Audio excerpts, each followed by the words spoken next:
मेरे साथियों, आप सभी साथियों का इस हमारे YouTube चैनल में स्वागत करते हैं। इस YouTube चैनल में आप सब ऐसे अभी तक वीडियो का पाठ का अध्ययन किए हैं, वैसे वीडियो का पाठ का अध्ययन दूसरे YouTube में भी किए होंगे, लेकिन इस तरीके से नहीं किए होंगे।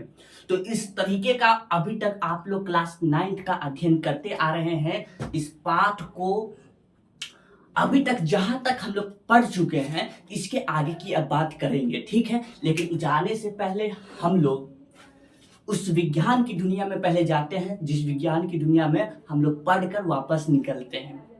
ओके, तो उस दुनिया में हम लोग जाएंगे, लेकिन अभी तक हमने क्या पढ़ा है तो उसके बारे में थोड़ा बता दूं। इंट्रो दे देते हैं कि अभी तक हम लोग वेग के बारे में पढ़े थे और उसके बारे में कुछ फॉर्मूला यानी कि सूत्र का अध्ययन किए थे। और ये अध्ययन करने के बाद उसमें कुछ ऐसी बातें को बताए थे जिसमें आप लोगों को जानना अति आवश्यक था। ओके, तो इस पाठ को पूरे समझते हुए और इस वाले पाठ में आप लोगों को क्या समझना है, तो है ये टॉपिक वेग ही का, लेकिन इसमें आप लोगों को कुछ उसके प्रकार बताए जाएंगे। ओके, तो इस टॉपिक को पढ़ने के बाद हम लोग तुरंत शुरू करेंगे, लेकिन इस वाले पार्ट में नहीं, अगले वाले पार्ट में। तो आप और हम सब तैयार हो जाएं उस विज्ञान की दुनिया में जाने के लिए, जो विज्ञान की दुनिया में हम और आप चला करते हैं। वैसी विज्ञान की दुनिया में जो तहलका मचा देती है। तहलका कहने का मतलब वो वाली तहलका नहीं, बम फुटाडू वाला तहलका नहीं, वैसी तहलका जिसमें एक अलग प्रकार का जिज्ञासा हो, वैसे अलग प्रकार का एक रस हो, जो रस टपकता हो। उस वाले विज्ञान की दुनिया में हम लोग जाना चाहेंगे और उसमें से डूब कर पूरा स्नान कर बाहर निकला करेंगे। Okay, let's go.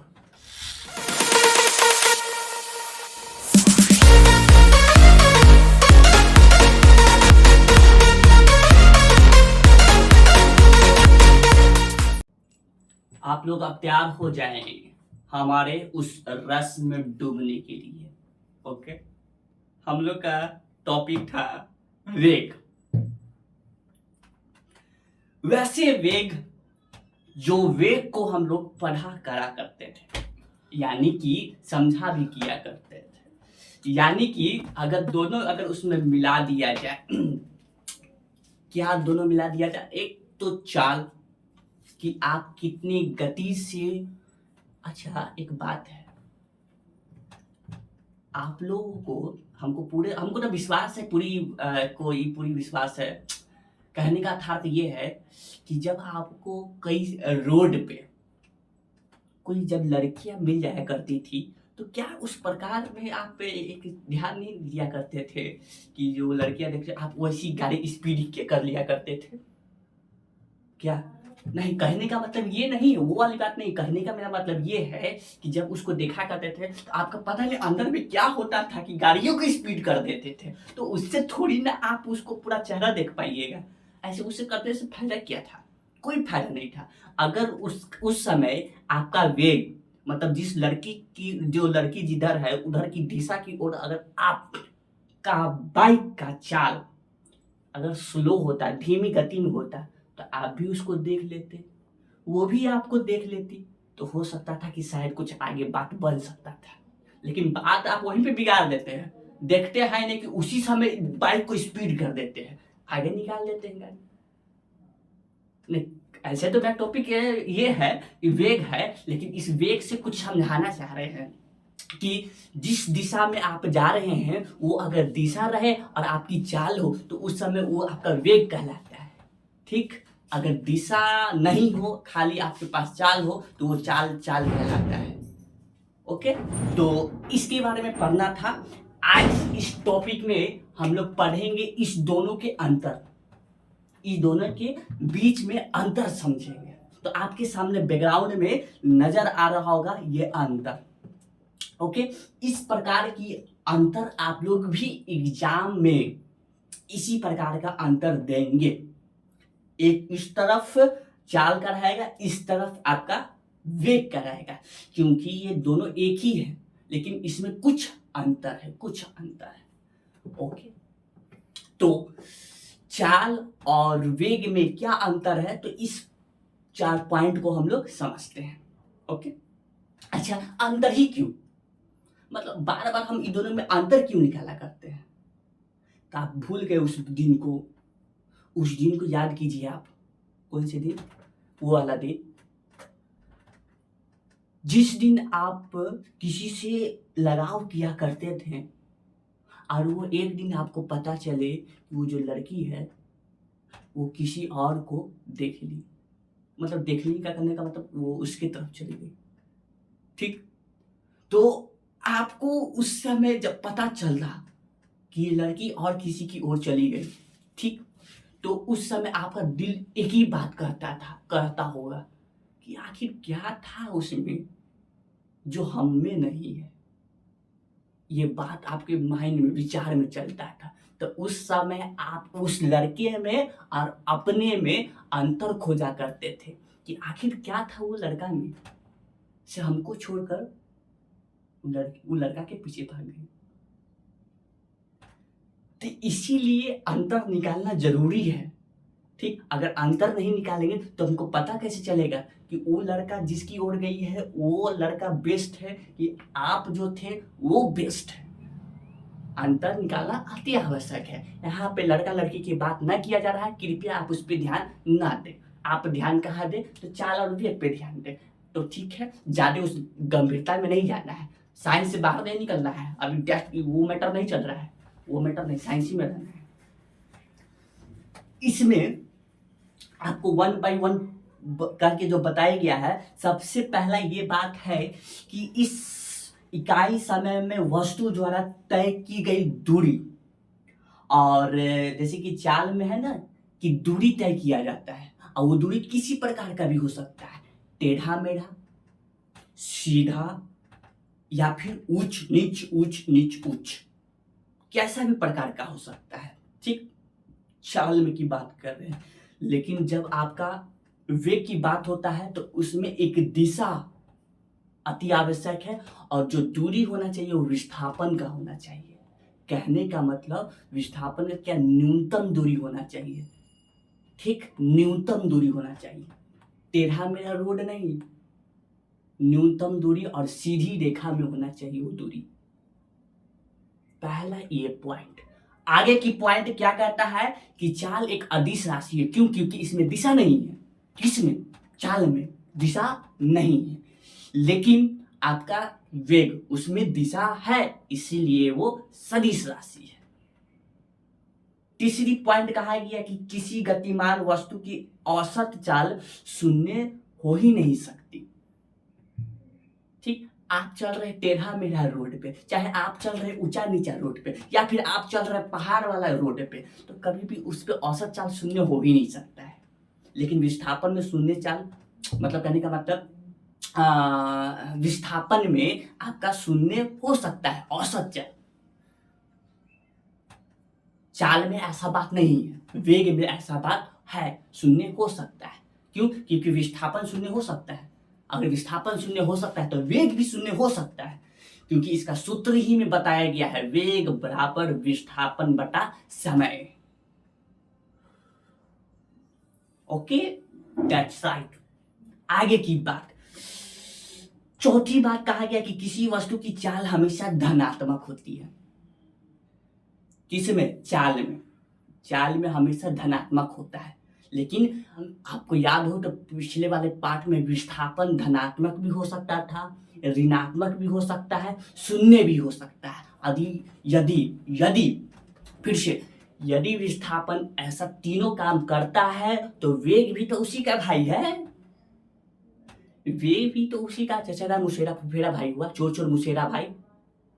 ठीक, तो आपका विस्थापन ऐसा काम कर सकता है तो वेग भी कर सकता है, शून्य भी हो सकता है, धनात्मक भी हो सकता है, ऋणात्मक भी हो सकता है।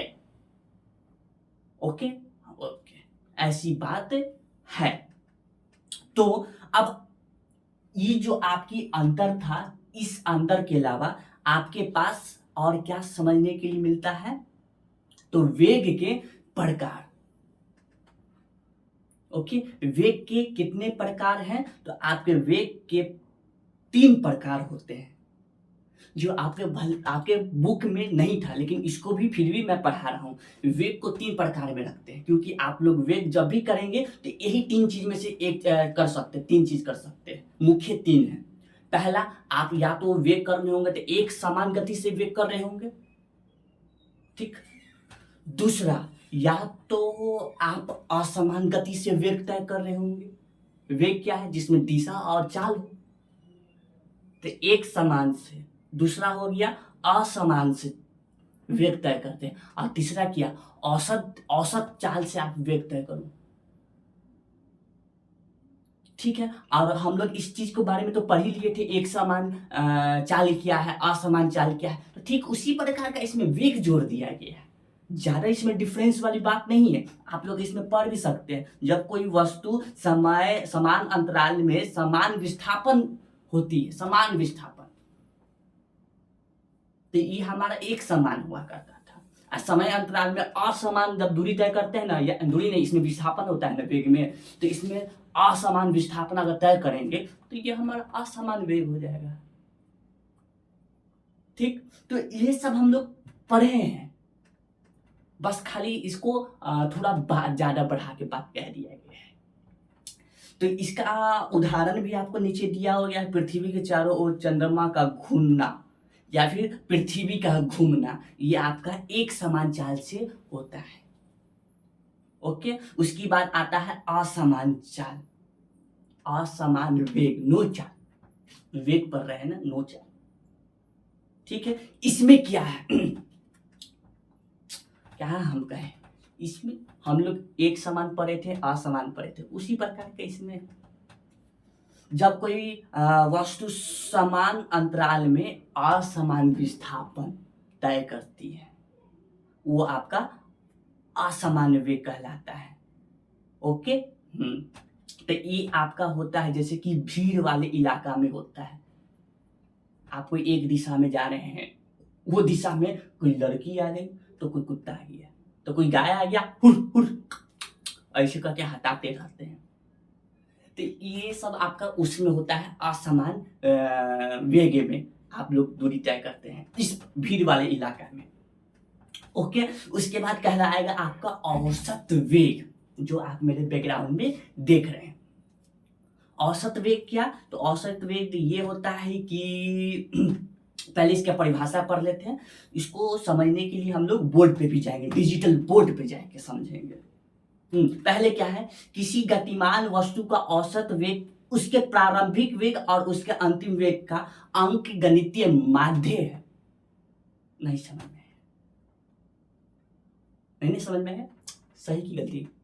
नहीं समझ में आया, हमको पता था आपको समझ में नहीं आया, अभी आप सिर्फ देख रहे हो, तो कोई बात नहीं, हम लोग चलते हैं वो डिजिटल वाले बोर्ड पे।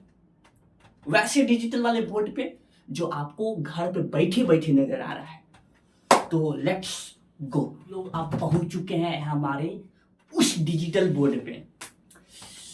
अब आइए इसमें समझ क्या रहे थे उसके बारे में अब मेरे बीच ही आपके बीच में गुफ्तगू हो जाए। नो नो नो नो, वो वाली बात नहीं, ओके। हम लोग वेग को तीन हिस्सों में बांटे, ठीक। एक ये एक समान, असमान, औसत वेग, ठीक है। एक समान चाल नहीं बोलिएगा, वेग बोलिएगा, क्योंकि वेग को हम लोग तीन प्रकार में बांट रहे हैं, यानी कि इसको इंग्लिश बोले तो काइंड्स ऑफ वेलोसिटी, ओके। तो ओके, एक समान वेग को हम लोग इंग्लिश में कहा करते हैं यूनिफॉर्म, यूनिफॉर्म। और वेग को इंग्लिश में कहा करते हैं वेलोसिटी, ओके। हाँ, तो ये आपका हुआ इसका इंग्लिश। असमान वेग का इंग्लिश हो जाएगा नॉन यूनिफॉर्म, और वेग का इंग्लिश हो जाता है वेलोसिटी। तो ये आपका इसका हो गया। औसत, औसत का क्या होता है? एवरेज। एवरेज बताइए ना, आपकी कितनी ज्ञान बताइए, नहीं बताइए कितना गुस्सा आता है, बताओ कितना गुस्सा आता है? मुझे ज्यादा आता है। औसत वेग बताओ, मतलब औसत गुस्सा बताओ कितना आता है, ना ज्यादा ना कम, इतना बताओ ना सिर्फ, ना एकदम ज्यादा नहीं, थोड़ा मोड़ा आता है, उसी को औसत है, न ज्यादा न सबसे कम है, मीडियम, मीडियम मान के चलो ना, औसत, यानी कि कहने का मतलब एवरेज, AVERAG, एवरेज वे का इंग्लिश हो गया वेलोसिटी। ओके, तो ये आपका तीनों का इंग्लिश हुआ। हाँ, हम लोग पढ़ रहे थे इसके बारे में, ठीक है, इस सब के बारे में उतना हम लोग गंभीरता से नहीं समझे, लेकिन इसकी परिभाषा जान लीजिए, आपकी वही बहुत है, ठीक है। इसको थोड़ा हम लोग डिटेल से देखते हैं। आप लोग को परिभाषा ये बताया गया था, ठीक, तो इसके अनुसार आप लोग को इसमें कहीं एक चीज नजर आया है जहां पे लिखा हुआ है माध्य, माध्य, ये देखिए इस जगह पे देखिए, आपका इस जगह पे माध्य लिखा हुआ है। ये माध्य आप लोग पढ़े होंगे गणित में, गणित की ऐसी दुनिया जहां माध्य कहीं आता है। अगर वो बात जानते होंगे, इसको समझने के लिए बहुत अच्छा है, कोई दिक्कत नहीं है। हाँ, तो औसत वेग इसमें क्या कहता है कि सपोज हम कोई एक दिशा में जा रहे हैं, वो दिशा हमारा ये पूर्व की ओर है, ओके, ये हमारा पूर्व की ओर, इंग्लिश में कहे तो ईस्ट, ये हमारा एक दिशा है, ओके। हम शुरुआत करने वाले हैं हमारा ये घर से, ये एक हमारा एक घर है, यहां से शुरुआत हम लोग करने वाले, और ये घर हो नहीं सकता है कि ये जमीन पे ना हो के आसमान में बने। आपका घर आसमान में बना हुआ है, तो मेरा भी घर जमीनी पर ना बनेगा, ठीक, तो यहाँ पे जमीन बनाना जरूरी है, ठीक है। हम लोग के बार बार जा रहे थे एक दुकान में, क्योंकि घर में मेहमान बार बार आ जाते हैं, पता नहीं कितना भूखे हुए मेहमान रहते हैं, बार बार हम ही लोग का घर मिलता है आने के लिए। फिलहाल हम लोग बिस्किट अभी तक देते रह रहे हैं क्या गजीब है साइज, यहाँ से दुकान तक जा रहे हैं, बिस्किट भी खरीद रहे हैं, लेकिन मेहमान को जाके अभी तक खिलाए नहीं। अभी पीछे रोड पे हम लोग बिस्किटें खरीद रहे हैं।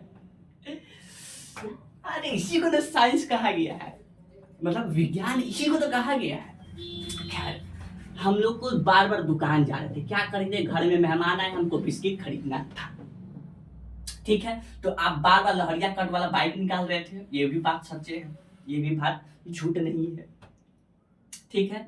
हाँ, तो आप लोग इस जगह पे, यानी कि इस स्थान को हमने ए नाम दिया यहां से, क्योंकि आप शुरुआत कर रहे हैं, क्या कर रहे हैं, शुरुआत। खत्म कहाँ करेंगे, तो इस दुकान पे, इस स्थान को हमने नाम दिया बी, क्या नाम दिया, बी, क्या नाम दिया, बी, ओके। अच्छा, आप चल रहे हैं 20 किलोमीटर प्रति घंटा के हिसाब से चल रहे हैं, कितना किलोमीटर, तो 20 किलोमीटर प्रति घंटा के हिसाब से, किधर की ओर, तो पूर्व की ओर। तो इसमें दो चीज मिल गया, एक तो हमारा ये परिमाण, दूसरा हमारा दिशा। तो ये अब चाल, चाल न रहा, क्या रहा, ये बन गया वेग। अगर ये वेग बन गया तो आप इसको भी जान ले। अब इसको हम लोग एक अलग नाम से जानेंगे, ध्यान से ध्यान से ध्यान से, इधर अब कोई काम नहीं, हैंड फोल्ड, हैंड फोल्ड, ऐसे हैंड करके हैंड फोल्ड करो, चलो हैंड फोल्ड करो, यहाँ ध्यान दो, ओए ध्यान दो यहाँ पे। इसको हम लोग एक अलग नाम दिए, जिसको बोल रहे हैं प्रारंभिक, प्रारंभिक, ठीक, प्रारंभिक, ठीक है, ठीक है। यहां से हम शुरुआत कर रहे हैं, इसलिए प्रारंभिक नाम दिए। फिर यहां ध्यान, नो नो, भटकना नहीं है।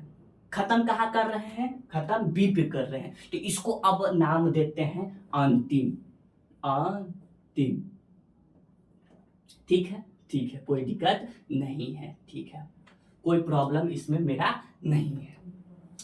अच्छा, ये जो हमें जो चल रहे थे, जिसके हिसाब से ये हमारा चाल करा रहा था कि वेग करा रहा था, तो उत्तर आप लोग बोलेंगे वेग करा रहा था।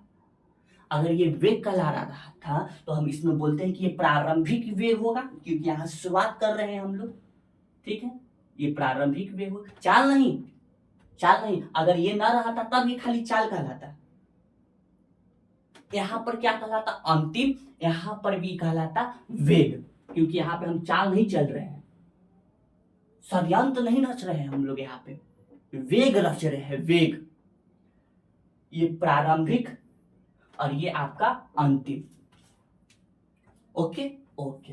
अच्छा, अब यह बात आप लोग जान ले कि प्रारंभिक को हम लोग डिनोट करेंगे एक मशहूर विज्ञान का राजा जिसका नाम यू, प्रारंभिक अक्षर यू। ऐसी ये बात आपके बुक में नहीं लिखा हुआ है कि आप लोग प्रारंभिक वेग को यू ही से आप लोग सूचित करें। No written in your book. तो फिर क्या चीज से डिनोट करना है? तो आप लोग कोई भी अक्षर से डिनोट कर सकते हैं, ये आपके बुक में नहीं है कि आप यही अक्षर से करें तो करें। लेकिन हम लोग रट्टा रुट्टू मारने वाला आदमी है, इंसान है, तो हम लोग जो बुक दिया रहता है तो वही हम लोग यूज करते हैं, ठीक। और वही आप लोगों को प्रदान करते हैं, और वो भी आप एक समय में दूसरे को प्रदान कीजिएगा, और वो भी एक दिन तीसरे को प्रदान करेगा, और वो भी एक दिन प्रदान करते रह जाएगा। इसको सूचित कैसे से करेंगे? तो इसको सूचित करेंगे हम लोग भी से। क्या चीज से? भी से। प्रारंभिक यू से, अंतिम आपका भी से, ठीक है। हाँ, अब बात समझिएगा, ठीक है, ठीक है। इसमें आपको यहां से यहां आप जाएंगे, यहां से आप इस दुकान के पास जाएंगे, तो इसमें आपका पूछा गया औसत वेग पूछा गया, ठीक है। अगर औसत वेग पूछा गया तो कैसे निकालेंगे? तो इसमें कहा गया है कि औसत वेग क्या होता है कि किसी गतिमान वस्तु, ये एक वस्तु गतिमान में है, इसका औसत वेग निकालने के लिए उसको प्रारंभिक वेग और उसके अंतिम वेग, प्रारंभिक वेग और उसके अंतिम वेग का अंकगणितीय माध्य निकाले। माध्य निकालने का एक सूत्र होता है, ध्यान यहाँ, माध्य निकालने का एक सूत्र होता है। क्या? देखिएगा यहाँ पे, माध्य बराबर सभी प्रेक्षणों का योग बटा में प्रेक्षणों की संख्या। ये एक सूत्र होता है, सभी प्रेक्षणों का योग प्रेक्षणों की संख्या बटा में, ठीक है। तो इस सूत्र में देखा कीजिए, हम लोग माध्य निकालेंगे। किसका माध्य निकालेंगे? तो वेग का माध्य निकालेंगे। कहा गया? वेग वेग वेग वेग वेग। और ये वेग कैसी वेग है? तो एक औसत वेग का निकाल रहे हैं, ठीक है। तो औसत वेग का जब निकाल रहे हैं तो यहाँ पे हम लोग लिख रहे हैं, क्या लिख रहे हैं? कहाँ लिखे? देखिए यहाँ पे हम लोग निकाल रहे हैं औसत वेग बराबर सभी प्रेक्षणों का योग। इसमें कितना प्रेक्षण है? आप शुरुआत कहां से कर रहे हैं? तो प्रारंभिक वेग से। खत्म कहां करेंगे? तो अंतिम वेग पर। यहाँ पे दो प्रेक्षण हुआ मेरा, एक ये और एक ये, एक ये और एक ये दो चीज क्या है? तो एक ये वाला था प्रारंभिक वाला, तो इसको लिखिए प्रारंभिक वेग। क्या करना है इसका? तो योग करना है, योग प्लस दूसरा क्या है हमारा? अंतिम वेग। अंतिम वेग, यहां पे वेग, ओके। हाँ, तो अगर ये हो गया आपका, तो अगली बात अब क्या है कि इसके बटा में प्रेक्षणों की संख्या। कितना प्रेक्षण हुआ आपका? शुरुआत यहां से की, खत्म यहां की, तो यहां पर एक प्रेक्षण, दूसरा प्रेक्षण ये, तो 1 + 1 तो आपका औसत वेग बराबर प्रारंभिक वेग को हम लोग डिनोट यानी कि सूचित किए थे यू से, तो आपका यहाँ पर यू ये कहलाया यू, ठीक है। बीच में क्या? प्लस। अंतिम वेग को हम लोग कह रहे थे क्या? इसको डिनोट करेंगे भी से, बटा में 1 + 1 कितना? तो 2, ओके। तो अब आपका रिजल्ट निकल के सामने आया कि औसत वेग बराबर प्रारंभिक वेग प्लस अंतिम वेग बटा में 2। औसत वेग को आप लोग अलग से डिनोट कीजिए, ठीक है। ये एक वेग था, वेग का इंग्लिश वेलोसिटी होता है। वेलोसिटी का पहला लेटर क्या था? एफ था। फिर मारेंगे पहला एफ कैसे हो गया? भी ना था, भी था, ठीक। अगर ये भी था तो इसका पहला लेटर भी दिखा दिया। अच्छा, औसत का चिन्ह क्या होता है? सॉरी, औसत का इंग्लिश क्या होता है? एवरेज होता है। तो इसका पहला 2 लेटर लीजिए, ए भी ई, तो ठीक है, इसको शॉर्ट में ऐसे नीचे ए भी लिख दिए। इसका पहला 2 लेटर ले लिए। अगर ये 2 लेटर ले लिए तो ये आपका औसत वेग का सूचित इस तरीके से करेंगे। अब बराबर में u प्लस भी बटा में 2, ये आपका हुआ, निकल कर एक रिजल्ट आया कि औसत वेग आप इस तरीके से निकाल कर दिया करेंगे। खत्म कहानी, पैसा हजम। ये बात है आपका औसत वेग की कुल चर्चा। इसी को तो डिजिटल बोर्ड कहते हैं। ये है आपका एक डिजिटल बोर्ड, ऐसी होना चाहिए डिजिटल बोर्ड। बात समझ गए? तो बात तो आप लोगों को इतना देर रहने के लिए और समझने के लिए जो आपने वक्त दिया, इसके लिए मैं आपका दिल से हृदयपूर्वक आभारी रहूंगा। ओके, तो तब तक के लिए अब आप लोग विज्ञान से बाहर निकल सकते हैं और आप अपनी दुनिया में जा सकते हैं। मैं फिर मिलूंगा आपसे अगले वीडियो में। तब तक के लिए घर पे आप अगली टॉपिक को पढ़कर रखिएगा, जिसका नाम एक त्वरण दिया गया है। क्या नाम है? त्वरण, त्वरण। तब तक के लिए आप सभी से अलविदा का इजाजत चाहूंगा। जय हिंद, जय भारत।